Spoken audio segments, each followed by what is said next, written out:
Princess Kira of the Valtheon Empire had seen many warriors in her 17 cycles of life, but none quite as unimpressive as the human standing before her throne.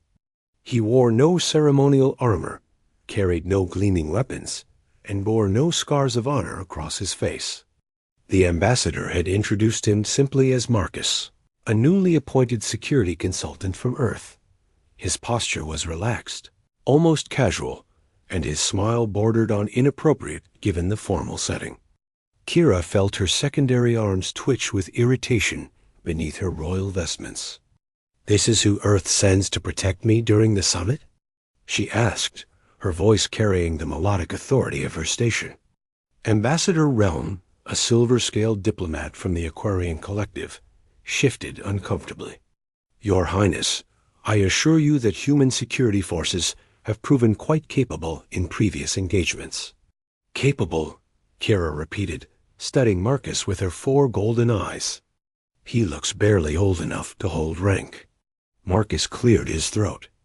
"I'm 26, Your Highness. That's fairly standard for my position."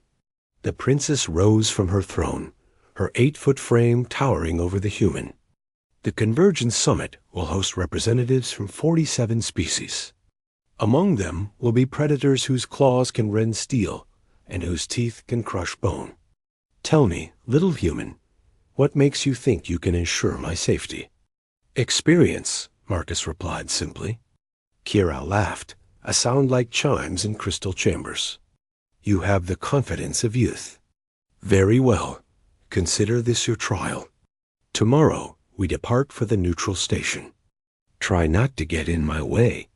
The journey to Beacon Station took 3 days through folded space.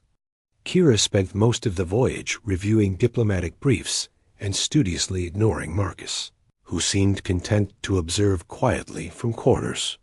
He asked no questions, made no demands, and never once approached her unbidden.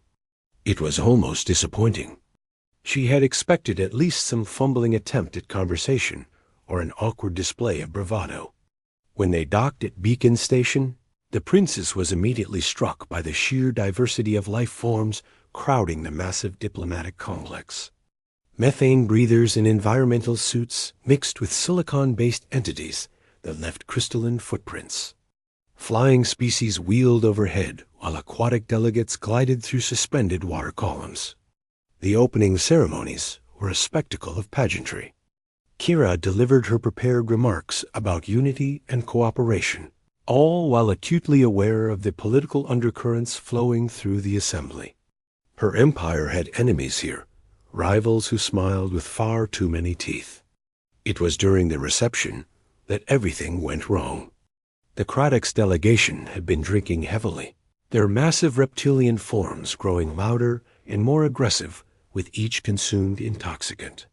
They were apex predators from a heavy-gravity world, standing nearly 12 feet tall, with obsidian claws and triple rows of serrated teeth.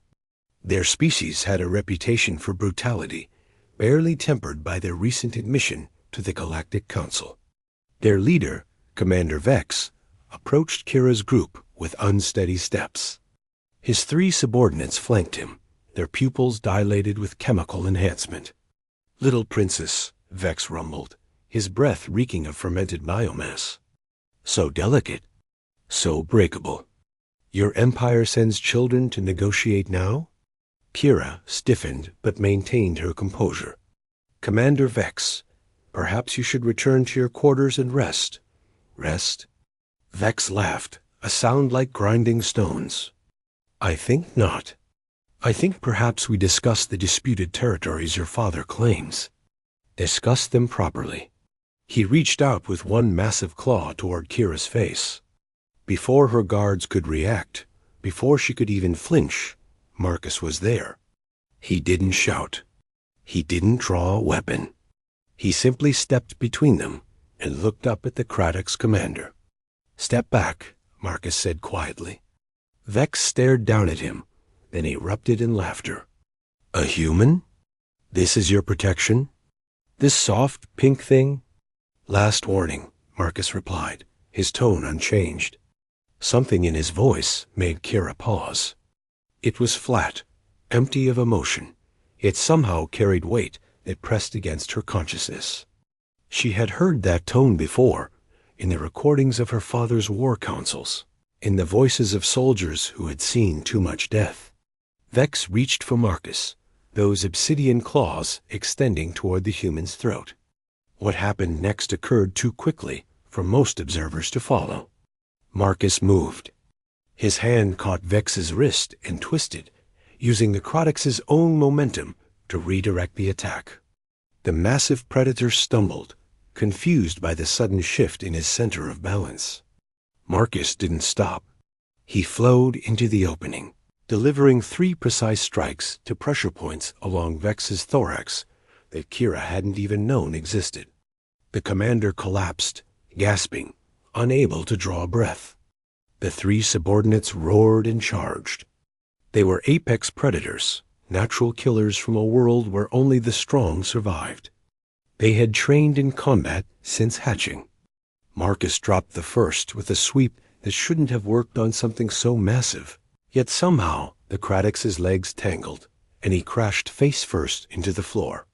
The second lunged with claws extended. Marcus sidestepped, caught the arm, and used leverage to send the creature tumbling into a buffet table. The third hesitated, suddenly uncertain. That hesitation was fatal to his confidence. Marcus advanced, and the Crotax retreated, backing away with a whimper that shocked everyone present. An apex predator was fleeing from a human. Station security arrived moments later, restraining the Crotax delegation and escorting them to holding cells. Medical teams attended to their injuries, which proved to be painful but not permanent. Marcus had disabled 4 of the galaxy's most dangerous predators without drawing blood.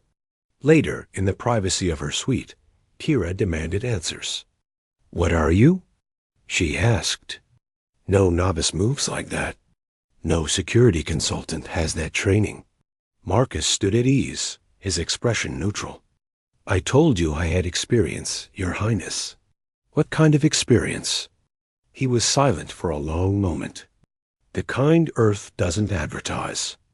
The kind that happens on colony worlds on the frontier, where humanity learned that the galaxy isn't always peaceful, where we discovered that being physically weaker than most species meant we had to be smarter, faster, more precise." Kira's primary arms crossed over her chest. "You were military?" "Yes." "Special operations?" "Something like that." She studied him with all 4 eyes, seeing him properly for the first time. The casual posture was a lie. He carried himself with the perfect economy of motion, never wasting energy, always positioned with sightlines to exits. His eyes constantly tracked movement, cataloging threats. How had she missed it? Why did they retreat? She asked.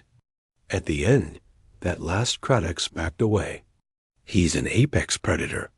His species doesn't know fear. Marcus met her gaze. They know fear, Your Highness. Every predator does. They just rarely encounter something higher on the food chain. But you're human. You're smaller, weaker. Physically, yes, he agreed. But humans evolved as persistence hunters on a death world. We're not the strongest or fastest, but we're patient, adaptable. When humans hunt something, we don't give up. We chase it until it drops from exhaustion. We track it across continents. We plan, we coordinate. We use tools. He gestured to the window, where Beacon Station orbited a blue giant star. Every species here evolved to fill an ecological niche. The Crotax are ambush predators. They're built for explosive power, for the killing strike. But humans?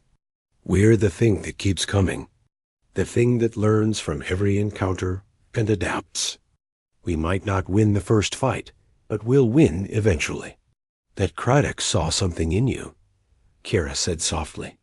Something that made a predator flee. Marcus nodded. Recognition.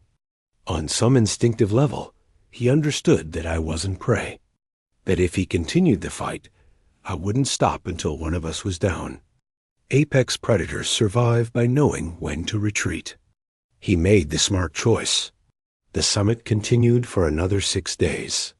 Word spread quickly about the incident, and Kira noticed a change in how other delegates approached her. The Craddock's delegation was expelled, but others who might have tested boundaries suddenly became very polite. Marcus remained at her side throughout, still quiet, still observant. She began to appreciate the subtle ways he managed security. He didn't intimidate through displays of strength, but through competence and the promise of controlled violence should it become necessary. On the final day, as they prepared to depart, Kira approached him privately. "I owe you an apology," she said. "I judged you without understanding. I saw only what I expected to see." Marcus smiled. "Most people do, Your Highness. It's actually an advantage in my line of work." "Will you return to Earth now?" "That depends on whether you want to request my continued service," he replied. The assignment was for the summit duration only, but extensions can be arranged. Kira considered. Her father would expect a detailed report. She would have to explain how a supposedly novice human had prevented a diplomatic incident and protected her without causing an interstellar confrontation. She would have to admit she had been wrong. "I think," she said carefully, "that Earth has been underestimated. Your species hides its fangs well." "We prefer it that way," Marcus said. "Humans learned long ago that the best weapon is the one you never have to use. But when you do use it, make sure it counts." The princess extended her primary right hand in the human gesture of respect.